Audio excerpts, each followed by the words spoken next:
Hi friends, ఈరోజు ఒక మంచి రెసిపీతో మళ్ళీ మీ ముందుకు వచ్చానండి. సో రైనీ సీజన్ వచ్చింది కదా, స్నాక్గా అండ్ అలాగే సైడ్ డిష్గా కూడా యూజ్ అవుతుంది. పిల్లలు చాలా ఇష్టంగా తింటారు. సో అదేంటంటే కాలీఫ్లవర్ 65 చాలా చాలా బాగుంటుందండి. సో ఈ ప్రాసెస్లో ఈజీగా చేసుకోండి. పిల్లలు కూడా మెత్తగా చాలా ఇష్టంగా తింటారు. సో కాలీఫ్లవర్ నీట్గా వాష్ చేసుకొని పసుపు ఉప్పు వేసుకొని 1 బాయిల్ వచ్చేదాకా బాయిల్ చేసుకోవాలి. సో ఈ లోపు మసాలా అయితే రెడీ చేసుకుందాం.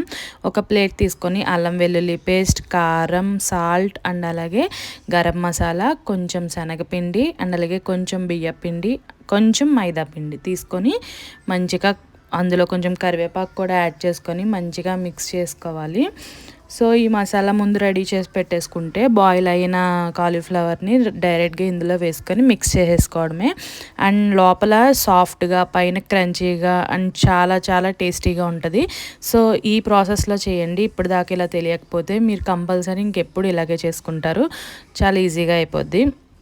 ఎక్కువ కూడా ఫ్రై అవ్వనవసరం లేదు, ఆల్రెడీ కాలీఫ్లవర్ బాయిల్ అయిపోతాయి కాబట్టి. సో చూసారు కదండి, ఇలా బాయిల్ చేసుకుని ఇలా కలిపేసుకోవడమే. వీటిని ఇంకో చూసారు కదా, ఇలా ఒక్కొక్క ఫ్లేవర్ కింద మనం డీప్ ఫ్రై చేసేసుకుంటే కాలీఫ్లవర్ 65 రెడీ అయిపోద్ది. సో మీకు ఇంకా దీనికి వెట్గా కావాలి అంటే మీకు సాస్ అది యాడ్ చేసుకొని చేసుకోవచ్చు. సో చూసారు కదా, ఇలా ఫ్రై అయిపోయాక తీసేసుకొని ప్లేట్లో సర్వ్ చేసుకొని తినేయడమే.